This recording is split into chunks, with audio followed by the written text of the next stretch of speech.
Hi friends, welcome to serial அரங்கம். இந்த serial அரங்கம் சேனலுக்கு உங்கள் எல்லாரையும் அன்போடு வரவேற்கிறேன். இன்றைக்கி ஜூலை 13ஆம் தேதி திங்கட்கிழமை, வாரத்தோட முதல் நாள். அழகு அழகு சீரியலில் என்ன நடந்திருக்கு அப்படின்னு சொல்லிட்டு பார்த்துடலாமா? ஓரகத்திங்க 2 பேரும் சண்டை போட்டுட்டு இருக்காங்களே பாவம். ஆனால் மதியம் ரொம்ப தான் மலர் வந்து கெஞ்ச வைக்கிறாங்க இல்லையா? நமக்கே கொஞ்சம் கடுப்பாக தான் இருக்குது, கொஞ்சம் இல்லை நிறையவே கடுப்பாக தான் இருக்குது. ஏன்னா மதிக்கிட்ட தான் மலருக்கு வந்து இவ்வளோ ரோஷம் வந்துருச்சோ. ஆனால் இன்றைக்கி லைட்டாக மலருக்குமே ரோஷம் வந்து எட்டி பார்த்துருக்கு. எப்படின்னு கேட்குறீங்களா? வாங்க பார்க்கலாம். இப்போ கிச்சனில் வந்து மலர் இருக்காங்களா, அப்போ பாக்யராஜுமே வராரு. என்னன்னா மலர் வந்து பாக்யராஜ் நம்பரை அன்பிளாக் பண்ணிட்டாங்க. அவங்க மாமியார் வந்து அங்கே இருக்கிறது தெரியாமல் பாக்யராஜ் வந்து மலர்கிட்ட சந்தோஷமாக பேச வர உடனே வந்து உங்கள் அம்மா இங்கே தான் இருக்காங்க அப்படின்னு சொல்லி சொன்னது. என்னடா நடக்குதுங்க அப்படின்னு சொல்லிட்டு அவங்க அம்மா கேட்குறாங்க. அம்மா ஒன்றும் இல்லை, சும்மா மலரை வந்து பார்க்க வந்தேன். அம்மா உங்களுக்கு முட்டி வலி ரொம்ப அதிகமாக இருக்குன்னு சொன்னீங்களே, இன்றைக்கி வேணால் டாக்டர் கிட்ட போகலாமா, நான் வேணால் அப்பாயின்மெண்ட் வாங்கவா அப்படின்னு சொல்லி சொல்கிறாங்க. அதெல்லாம் ஒன்றும் வேணாண்டா, கொஞ்சம் ரெஸ்ட் எடுத்தால் சரியாக போய்டும் அப்படின்னு இருக்கும்போதே மதி வந்து வராங்க. குட் மார்னிங் அப்படின்றாங்க. உடனே பாக்யராஜுமே குட் மார்னிங்மா அப்படின்னு சொல்லிட்டு சொல்கிறாங்க.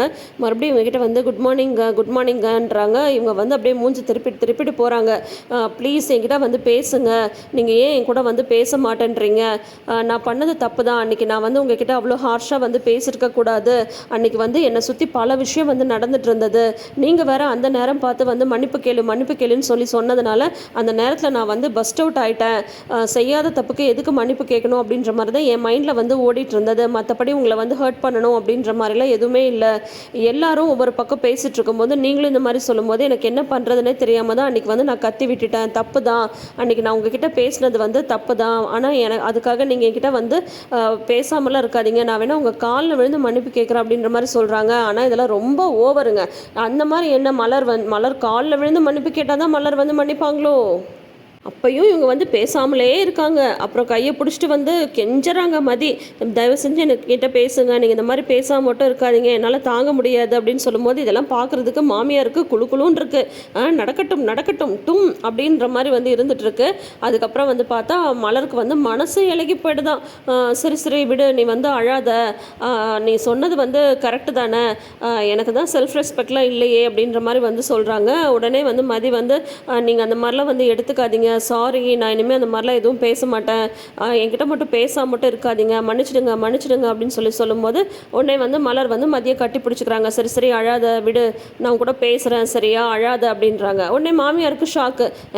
என்னது இது, எந்த மாதிரி உடனே வந்து சரின்னு சொல்லிட்டா அப்படின்ற மாதிரி வந்து தோணுது. கடுப்பில் மாமியார் வந்து எழுந்து போயிடுறாங்க.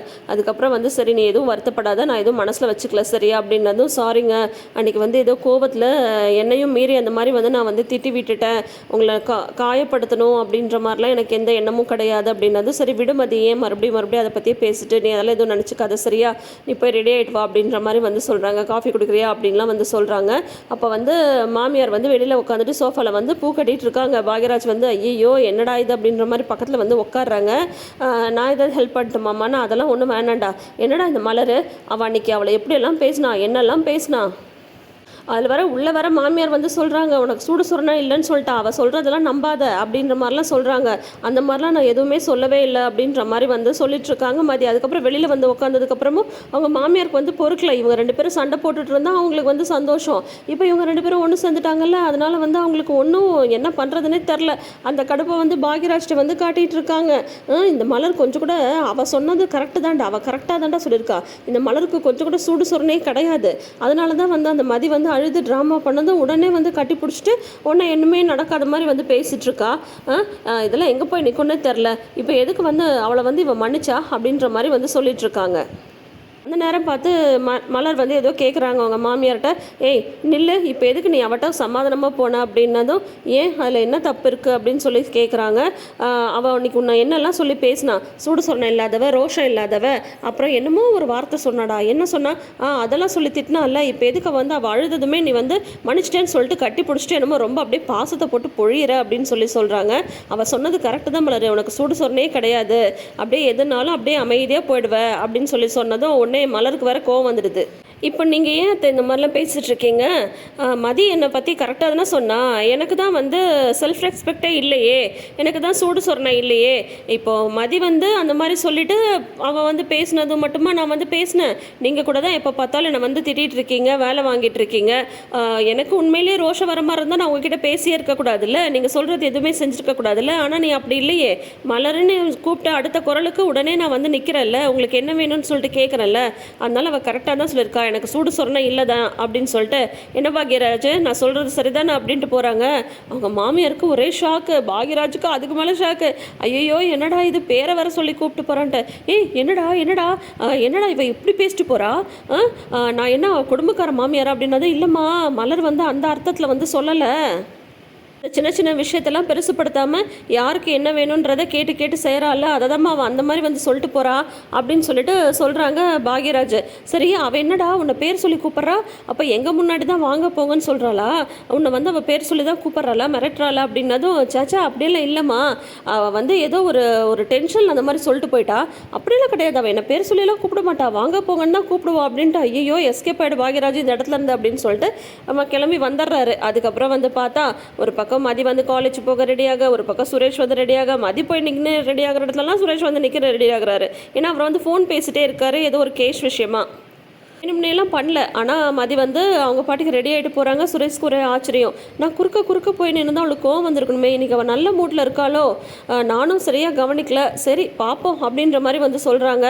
ஆனால் உண்மையிலே இந்த வேலை வந்து மதிக்கு போக போகுது இல்லையா, அதை பற்றி மட்டும் இதுக்கு காரணம் சுரேஷும் தான் அப்படின்றது தெரிஞ்சால் மதியும் சுரேஷும் சேர்றதுக்கு தங்கராஜ் காரணம் கிடையாது. அவங்க ரெண்டு பேரும் சண்டை போடுறதுக்கு தான் மெயின் ரீசனாக வந்து இருக்க போகிறாரு. ஆனால் நிஜமாக அந்த ப்ரமோவை இப்போ வரைக்கும் என்னால் ஏற்றுக்க முடியல. அது எப்படி ஒருத்தவங்களை வந்து நீங்கள் ஈஸியாக எப்படி ஒரு வேலையிலேருந்து வந்து அனுப்ப முடியும்? அவங்க அந்த ப்ரொபேஷனரி பீரியட் வரைக்கும் அவங்க ஒர்க் பண்ணியிருக்காங்க இல்லையா, எந்த ஒரு பிளாக் மார்க்கும் இல்லாதவங்கள பர்மனெண்ட் தானே பண்ணுவாங்க. எப்படி போய் இந்த மாதிரிலாம் வந்துட்டு வேலையை விட்டு அனுப்புவாங்க, அதுவும் ஒரு சிங்கிள் லெட்டரில் அப்படின்றது தான் நம்மளுக்கு வந்து புரியவே இல்லை. நாளைக்கு எபிசோடு வந்து கொஞ்சம் எமோஷ்னலாக தான் இருக்கும். அதுக்கப்புறம் வந்து பார்த்தா மதி வந்து காலேஜுக்கு கிளம்பும் போது உடனே மலர் வந்து டிஃபன் பாக்ஸ் இதெல்லாம் வந்து கொண்டு வந்துலாம் கொடுக்குறாங்க. அப்படியே அவங்க மாமியார் வந்து முறைச்சிட்டே இருக்காங்க. ஏங்க இன்னைக்கு உங்கள் மூத்த மருமக என்ன பண்ணால் தெரியுமா அப்படின்னு சொல்லிட்டு ராகவன்கிட்ட வந்து சொல்கிறாங்க. உடனே மலர் வந்து சரி ஏதோ பிரச்சனையை கிளப்ப தான் வந்து இப்படி சொல்கிறாங்க அப்படின்ற மாதிரி அங்கேயே நிற்கிறாங்க. உடனே வந்து அந்த மதி இவட்ட வந்து மன்னிப்பு கேட்டாங்க. அவள் அழுது ட்ராமா பண்ணதும் இவளும் மன்னிச்சிட்டாங்க. அவள் சொன்னது சரிதாங்க, இவளுக்கு கொஞ்சம் கூட சூடு சொரணையே இல்லை அப்படின்ற மாதிரி சொல்லிட்டு இருக்காங்க. இப்போ அடுத்தது ராகவனையும் அதே மாதிரி ஒரு பதிலை சொன்னால் சரியாக போய்டும்னு நினைக்கிறேன், பார்க்கலாம். ஆனால் மலர் அவ்வளோ சீக்கிரம் சொல்லிடுவாங்க தெரியல. ஆனால் மலரோட கேரக்டர் இன்னும் கொஞ்சம் மாத்தினா நல்லாயிருக்கும். ஏன்னா சில சமயம் வந்து அவங்க மதிக்கிட்ட நடந்துக்கிறதுலாம் பார்த்தா இரிட்டேட்டிங்காக இருக்குது. மதி வந்து அவங்க பர்த்டே அன்னைக்கு, அதாவது மலரோட பர்த்டே அன்னைக்கு அவங்கள சந்தோஷப்படுத்தணும்னு சொல்லிட்டு என்னெல்லாம் பண்ணாங்க அதெல்லாம் நினச்சி பார்க்கணும்ல. நம்ம இப்போ ஒரு பிரச்சனைன்னு சொல்லிட்டு வரும்போது கெட்டது மட்டும் நினைக்கக்கூடாது, அவங்க நமக்கு செஞ்ச நல்லதையும் நினைக்கணும். அப்போ தான் அந்த பிரச்சனை வந்து ஒன்றும் இல்லாமல் புஸ்ஸுன்னு போகும். ஆனால் மனசுலேயே ஒரு விஷயத்தை வச்சுட்டு இருந்தோன்னு வைங்களேன், அது வந்து ஒரு பெரிய ஒரு இஷ்யூவாக தான் மாறும். அதனால் சரி பார்ப்போம் என்ன நடக்குதுன்னு சொல்லிட்டு. அதோட நாளைக்கான ப்ரோமோவில் மதிக்கிட்ட வந்து அந்த இதை வந்து ஆர்டரை வந்து கொடுக்குறாங்க, அவங்கள வேலையிலேருந்து ரிலீவ் பண்ணுற ஆர்டரை கொடுக்குறாங்க. ரொம்ப எமோஷ்னலாக மதி வந்து வந்துட்டுருக்காங்க. ஸோ பார்ப்போம் நாளைக்கான எபிசோடுக்கு யாரெல்லாம் வெயிட் பண்ணுறீங்கன்றதை மறக்காமல் கமெண்ட் செஷனில் சொல்லுங்கள். இந்த வீடியோ யாருக்கெல்லாம் பிடிச்சிருக்குன்றதையும் மறக்காமல் கமெண்ட் செஷனில் சொல்லுங்கள். இந்த வீடியோ பிடிச்சிருந்ததுன்னா வீடியோக்கு ஒரு லைக் கொடுங்க. நம்ம அரங்கத்தை நிறைந்த அரங்கமாக மாற்றணும்னா நீங்கள் என்ன பண்ணணும், சேனல் பக்கத்தில் இருக்கிற சப்ஸ்கிரைப் பட்டனை கிளிக் பண்ணணும். உங்களுக்கு இந்த சேனல் பிடிச்சிருந்தா சப்ஸ்கிரைப் பட்டனை கிளிக் பண்ணிக்கோங்க. நோட்டிஃபிகேஷன் பெல் ஐகானில் ஆல் சிம்பிள் கிளிக் பண்ணிக்கோங்க. தேங்க்யூ.